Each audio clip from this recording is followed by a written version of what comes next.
are going to do a 10-minute morning flow. This is a flow that you can do anytime. It's suitable for beginners. So let's go ahead and start. We're going to start right here, seated. You could be cross-legged, but you could also stick your legs out in any other position that's comfortable for you. And we're just going to go ahead and do some neck rolls.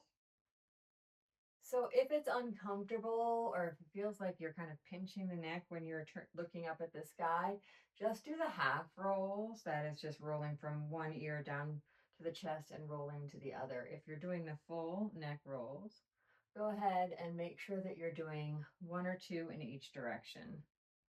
If you're doing the half ones, just do a few, and then when you're ready, we will sit tall.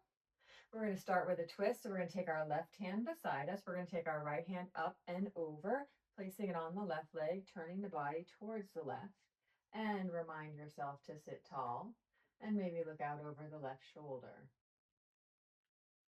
Coming through center, we'll stretch the arms tall and we'll switch sides. So we're looking over the right shoulder or to the right side, and our left hand is on our right knee or right leg if the legs are out straight. And we're going to come back to center. We're going to unwind and come onto hands and knees for our quadruped position. Remember that you want the hands underneath the shoulders and the knees underneath the hips. And we're going to lower the belly down towards the floor, lift the chin away from the chest and lengthen the front body. And moving into cat, we round the spine, press the hands into the floor, and really pull the belly button up into the body. And moving back and forth in between these two, using your own body's rhythm. One breath per movement. So perhaps it's inhaling in cow and exhaling in cat. And from here, we're going to come into something neutral. So crown of the head forward, tailbone back. We're going to allow ourselves to drape the hips down towards the heels into child's pose. And we're going to stretch the hands forward, release the forehead down towards the floor.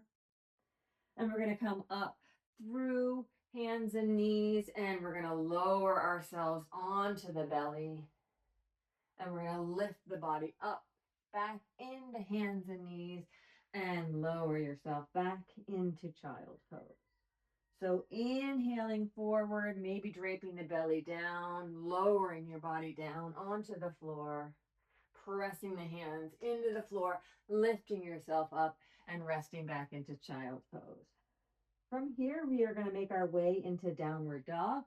So we want our hands about shoulder distance apart. We'll travel up to hands and knees, bring the knees back in, hip distance apart, flex the feet, put the toes on the floor, pressing into the feet, lift the knees up high, heels come towards the floor, belly comes towards the thigh, head tucks in between your arms. If downward dog is not an option for you, you can come back and come into just some cat and cows. Wherever it is you are, we're going to come from here into a forward fold. So if you're on your hands and knees, you can just step one foot forward, step the other foot forward. If you're in downward dog, you're just going to walk the hands and the feet together, and we'll end up here in our forward fold. And then we're going to round up nice and high. And we're going to step our feet apart. We're going to turn to face the long side of the mat. We'll take our hands up same height as our shoulders. And we're going to take the left foot and face it to the short end of the mat and bend into that left leg. And we are in warrior two. We want to have the arms parallel to the floor. This leg is straight. This leg is bent. And the bent knee, we want to have it stacked right over the ankle. So if you feel it rolling in or rolling out, see if you can really press both sides of your heel into the floor and then be a little taller in the side of the body. We're going to reverse this warrior by placing the hand on the straight leg, the hand that's over top the bent leg. We're going to lift up into the sky and we're going to reach along towards the back side of the mat. Get a nice stretch all along this side of your body.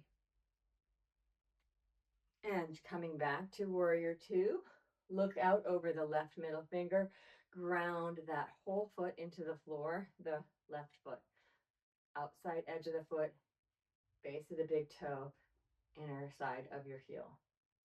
Straightening that leg, turning the toes, and switching legs into warrior two on the other side.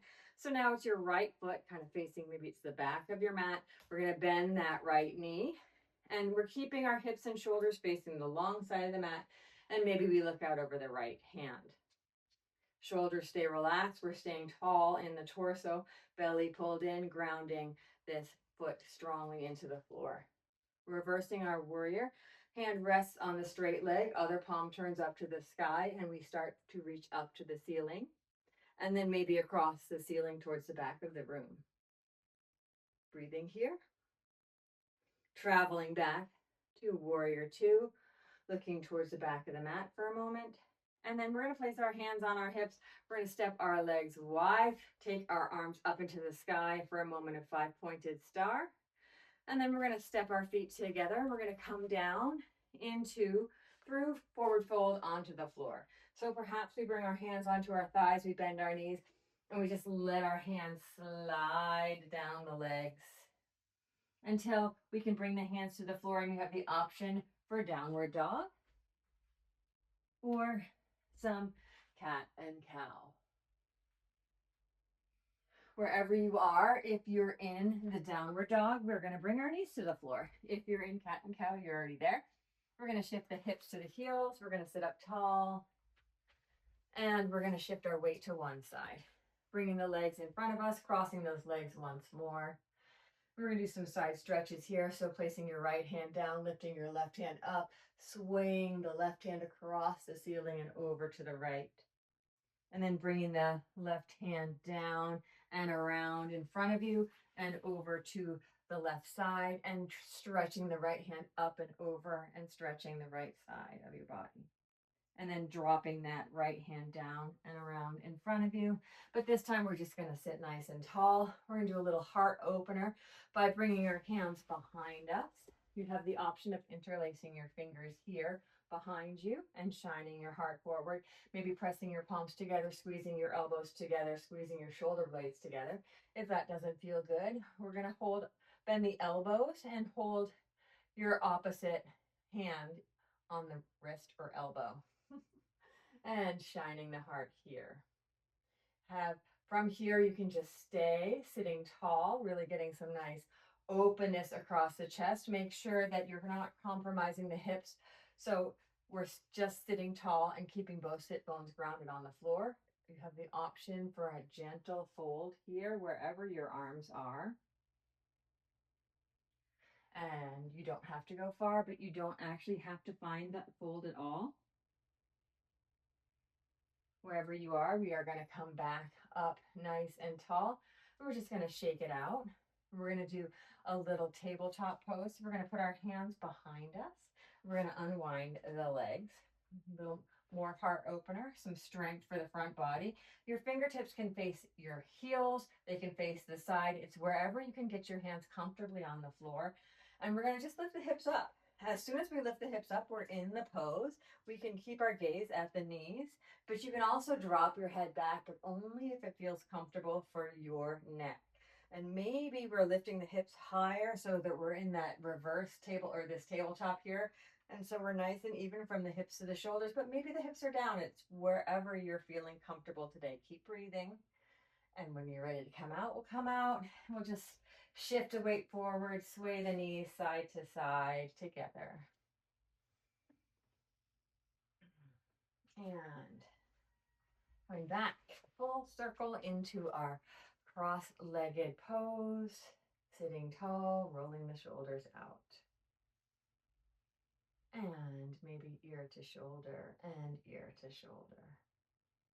And there you go. That is a 10-minute full body practice that you can do anytime. Hope that was helpful for you.